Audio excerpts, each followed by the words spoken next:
მოგესალმებით ბატონო ზალ, ძალიან დიდი მადლობა მოგეთით რომ ვსწრებთ დღეს და საუბარი დავიწყოთ თემით, რომლისკენაც ახლა ყველას ყურადღება არის მიკრობილი ტრამპისა და პუტინის მოლაპარაკებები.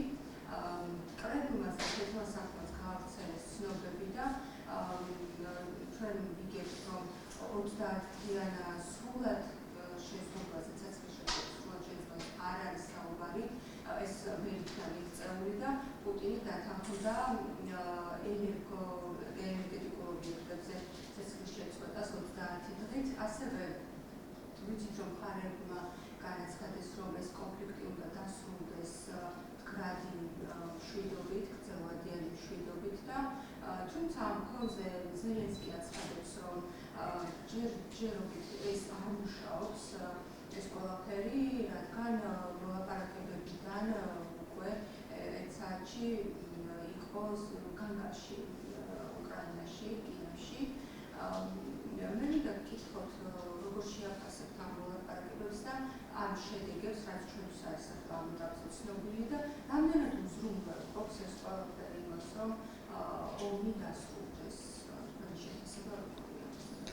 დავიწყოთ იმით, რომ მოლაპარაკებების უბრალოდ სატელეფონო საუბრის შემდეგ თუნდაც აქვენ ტრაპს მედიასთან შეხვედრა არ გაუმართავს, რაც მას შეგვია ხოლმე, რომ შეეთხოვებინა ამ სატელეფონო საუბრის შედეგები, რაც ირიბად მიუთითებს იმაზე, რომ ამერიკული მხარე მთლად კმაყოფილი არ არის მიღწეული აგუს შედეგებით.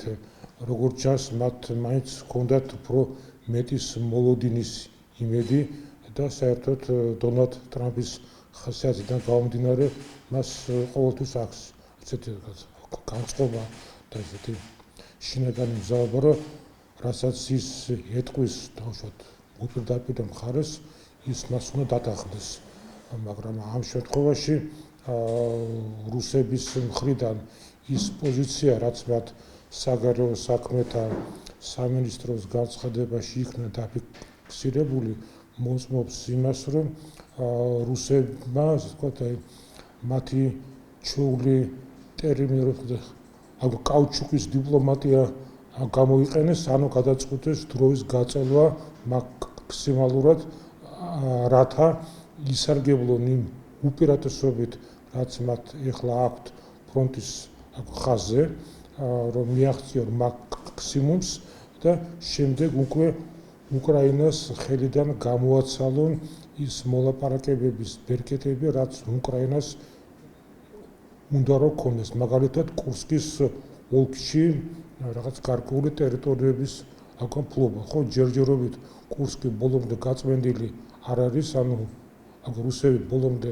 ვერ გავიდნენ საზღვარზე, შესაბამისად ვიდრე რუსები არ გაათავისუფლებენ კურსკის ოლქს მთლიანად უკრაინელი სამხედროებისგან, ნაკლებად სავარაუდოა, რომ ისინი დათანხმდნენ სრულ და ყოვლის მომცველ ცეცხლის შეწყვეტის შეთანხმებას თუნდაც 30 დღით. გარდა ამისა, ეს მოლაპარაკებები ეხებოდა უკრაინის თემის გარდა კიდევ სხვა საკითხებსაც, მათ შორის ორ ქვეყანას შორის ურთიერთობის ერთგვარ აღდგენას, რადგანაც ორივე მხარე შეთანხმდა თითქოს და მე მგონი ეს შეიძლება ჩაითვალოს ამ შეხვედრის ყველაზე მთავარ პოზიტივად, იმიტომ რომ სწორედ ორმხრივი ურთიერთობების გაუარესება და შემდეგ რუსეთზე დადებული სანქციები აშშ-ის მხრიდან არის ის, რაც ყველაზე მეტად აწუხებს ოფიციალურ მოსკოვს. შესაბამისად, რამდენად შორს წავა ეს წინასწარის შეთანხმება, ანუ თანხმობა იმაზე, რომ ორმხრივი ურთიერთობები გადაიხედოს მათი გაუმჯობესების კუთხით. ამას ჩვენ ვნახავთ, როდესაც გაიმართება უკვე ტექნიკური მოლაპარაკებები ექსპერტების დონეზე და ვნახავთ, რა საკითხებს მოიცავს ეს და რა შეთანხმებებზე გავლენ მხარეები. მაგრამ თავარი ჩემის აზრით, რაც არის ამ სატელეფონო საუბარში, არის ის, რომ ორ მხარეს შორის შეწყვეტილი დიალოგი, რომელიც ბაიდენის ადმინისტრაციას იყო აბსოლუტურად ჩახსნილი, ჩაწყვეტილი, ხომ იმ დონეზე რომ აი ვიტყვა მართლაც პლინტუს ქვემოთ იყო დაშვებული რუსულ-ამერიკული ურთიერთობები, ეს ყინული რაღაცა დაიძრა, რომ ორმა აგო ლიდერმა ტელეფონი აიღო და ერთმანეთს დაელაპარაკნენ. ესეც უკვე რაღაც გარკვეულწილად არის მიღწევა, რომ ერთმანეთის პოზიციები გაიგეს. და მე ვფიქრობ, რომ დინამიკაში უნდა დავაკვირდეთ ამ პროცესს. თქვენ ბრძანეთ, რომ აი რუსებმა იქ უკრაინის რამდენიმე ოლქს შეუტიეს, მაგრამ არც უკრაინა აქ დარჩენილა ვალში, მათ აქ ბელგოროდს დაარტყეს და ჰქონდათ მცდელობა, რომ შეჭრილიყვნენ საზღვარი გაერღვიათ.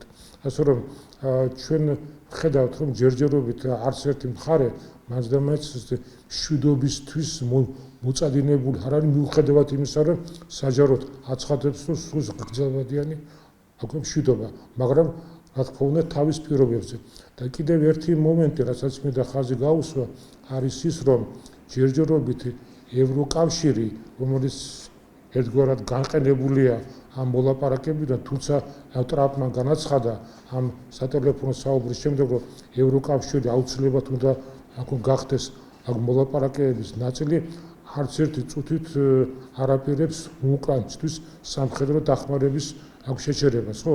არადა რუსეთის ერთ-ერთი მთავარი მოთხოვნა იყო, რომ ამ 30 დღიანი ცეცხლის შეწყვეტის პერიოდში შეწყვეტილიყო ყოველგვარი სამხედრო დახმარება და სადაზვერვო მონაცემების გადაცემა უკრაინისთვის.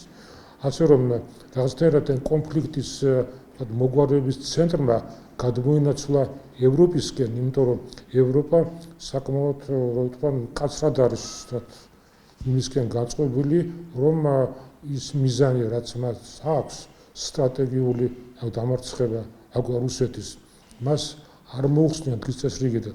შესაბამისად, ის გააგრძელებს სამხედრო დახმარებას. სამხედრო დახმარების გაგრძელება ნიშნავს იმას, რომ კიევს უფრო მეტი სტიმული ექნება იმისკენ, რომ სამხედრო წინააღმდეგობა გაუწიოს და კორჩიტოების განახორციელოს, სადაც კი შესაძლებელია. ასე რომ მე ვიტყოდი, რომ ამ სატელეფონო საუბრის შედეგი არის ჯერჯერობით მინიმალისტური.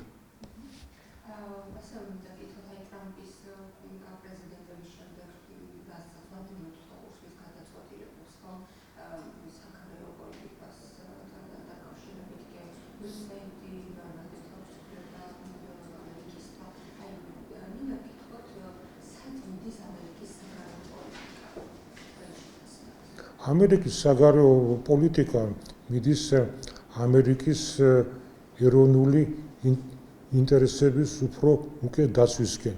ის მიდის იმისკენ, რომ პრიორიტეტი იყოს სწორედ ამერიკის შეერთებული შტატების ეროვნული ინტერესები, მისი ეკონომიკა, მისი მოქალაქეების კეთილდღეობა და ასე შემდეგ. და ის გლობალისტური მიდგომები, რაც ახასიათებდა დაუშვათ ბაიდენის ადმინისტრაციას, დღესდღეობით უკანა პლანზე არის გადაწეული, მაგრამ ჩვენ მოდით ცოტა მომავალში გავიხედოთ, იმიტომ რომ ტრამპის პოლიტიკას ყავს საკმაოდ სერიოზული გავლენიანი მოწინააღმდეგები, მათ შორის რესპუბლიკელთა რიგებშიაც. და არ დაგვაუწყდეს ასევე ის ძალები, რომლებიც დღეს თქვათ, მოდით პირობითად კრებსით ისახეთ გლობალისტური ძალები, რომლებიც კატეგორიულად ეწინააღმდეგებიან იმ მიდგომებს, რასაც იყენებს ტრამპი საშინაო საგარეო პოლიტიკაში. ჩვენ ახლა ნახეთ უკვე, რომ აშშ-ის უმაღლესმა სასამართლომ აქტიურად შეაჩერა რადიო თავისუფლებისთვის დაფინანსების შეწყვეტა, ჯერჯერობით ბოლომდე არ არის გადაწყვეტილი USAID-ის საქმე. ასე რომ სამნახევარი წლის შემდეგ დონალდ ტრამპი პრეზიდენტი არ იქნება. ხო? შესაბამისად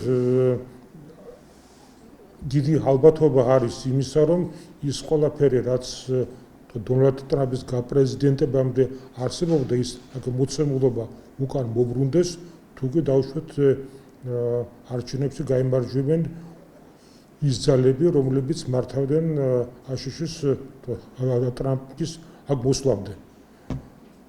მაგრამ ჯერჯერობით ტრამპის პოლიტიკა სარგებლობს წარმატების და თუ თქვენ არ ვიცი ნახეთ თუ არა ბოლო გამოკითხები მისმა პოპულარობამ ძალიან სერიოზულად აიწია, რომელიც მას არ ქონია მისი პრეზიდენტობის პირველი ვადის დროსაც კი. დიახ, ციფრები ზუსტად არ მახსოვს, რომ რეკორდულად მაღალი არის მისი მხარდაჭერის მაჩვენებელი. აქედან გამომდინარე, მას აქვს ამერიკული საზოგადოების ერთგვარი მანდატი, რომ გაატაროს ის პოლიტიკა ქვეყნის შიგნით და ქვეყნის გარეთ, რასაც ის ატარებს. ასევე კითხვის გახსნასთან დაკავშირებით ერევანი უარყოფს ამ ბრალდებას და მე მინდა გკითხოთ აი სწორედ ამ სამშვიდობო ხელშეკრულებასთან დაკავშირებით მოლოდინები და რას შეცვლის, როგორ აისახება გაფორმება საბოლოოდ ეს ხელშეკრულება, რომელიც წლები არის მიმდინარეობს მუშაობა ის ტექსტზე, რომელსაც განაცხადეს, რომ დასრულებულია უკვე ამ ტექსტზე მუშაობა, როგორ შეიძლება აისახოს კავკასიის რეგიონზე და აი ეს ფაქტიც რა გავლენას მოახდენს, როცა ისევ ცეცხლის გახსნაში დაადანაშაულა აზერბაიჯანმა ერევანი. ხო, რაც შეეხება ცეცხლის გახსნას, როგორც სომხური მხარე აცხადებს, მათ შესთავაზეს აზერბაიჯანს ჩამოაყალიბონ ერთობლივი კომისია, რომ მსგავსი ინციდენტები იქნეს თავიდან აცილებული. მაგრამ ჯერჯერობით იქიდან პასუხი, როგორც ისინი ამბობენ, არ ჩანს. მე ვფიქრობ, რომ მხარეებს შორის მიუხედავად იმისა, რომ მათ მოახერხეს ტექსტის შეთანხმება, ორი პუნქტი იყო შეთანხმებელი, ჯერჯერობით ნდობა არის ძალიან დაბალი. მაგრამ სამშვიდობო ხელშეკრულების ხელმოწერამდე ჩემი აზრით ჯერ კიდევ შორია, იმიტომ რომ არ არის შესრულებული რამდენიმე მთავარი მოთხოვნა. პირველი ეს არის აზერბაიჯანის მოთხოვნა შეიცვალოს სომხეთის კონსტიტუცია, რომ იქ არ იქნეს მოხსენებული ყარაბაღი. არადა სომხეთი რატომღაც აჭიანურებს ამის გაკეთებას და ამბობენ, რომ ჩვენ მხოლოდ 2027 წლისთვის გვეგმავთო საკონსტიტუციო რეფორმას და ასევე აცხადებენ, რომ ჩვენ ბაქოს კარნახით არ ვცვლით ჩვენს კონსტიტუციას.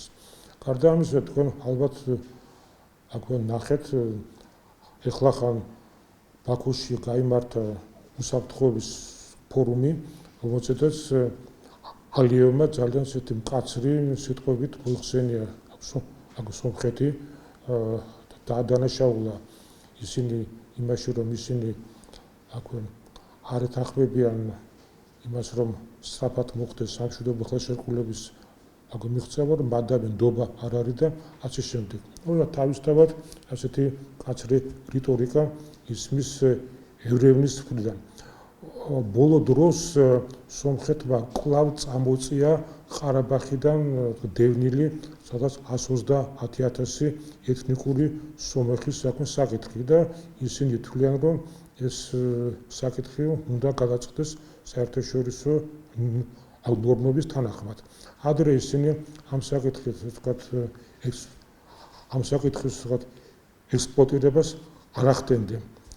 ასე რომ ჯერ კიდევ ბევრი წინაღობები არის მანამდე, ვიდრე სამშვიდობო ხელშეკრულებას მოეწერება ხელი. იმიტომ რომ უყურეთ როგორ არის აზერბაიჯანს ჯერ კიდევ არ მოუხსნია თავის პრეტენზიები ზანგეზურის დერეფნის მიმართ. ეს საკითხიც უშლის ხელს გარკვეულწილად სამშვიდობო შეთანხმების გაფორმებას. იმიტომ რომ იქ არის საკითხი, ვინ დადგება იქ და ვინ გააკონტროლებს ტვირთებს და ასე შემდეგ.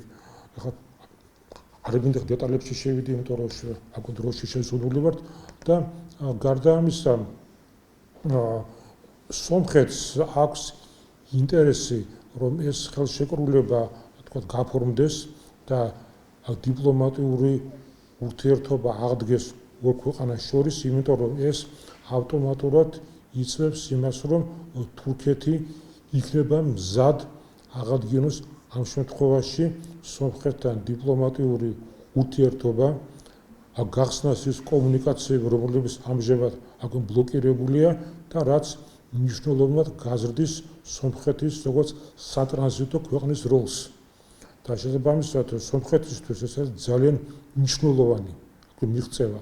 ამიტომაც სომხეთი, როგორც თქვენ ნახეთ, თან ხვდება აზერბაიჯანის მოთხოვნებს, რომ ოღონდ კი ეს აქ დოკუმენტი იყოს ხელმოწერილი და ის აქ შევიდეს ძალაში, იმიტომ რომ სომხეთი აქედან იღებს სხვა ბენეფიტებსაც, მაგრამ ეს საკონსტიტუციო ცვლილებების საკითხი, როგორც კი გითხარით, ჯერჯერობით აფერხებს ამას. ის კი არა, როგორც პაშინიანმა განაცხადა, თურქეთში სომხების გენოციდის საკითხი ამჟამად არ წარმოადგენს სომხეთის საგარეო პოლიტიკის პრიორიტეტს. ესეც გარკვეული ჟესტი იყო თურქეთის მისამართით. ასე რომ მე ვფიქრობ, რომ ჯერჯერობით უახლოეს პერიოდში ჩვენ არ უნდა ველოდოთ იმას, რომ სამშვიდობო დოკუმენტს ხელი მოაწერა, იმიტომ რომ როგორც კიდე მოგახსენეთ, არსებობს კიდევ არაერთი ბარიერი ამის მისაღწევად.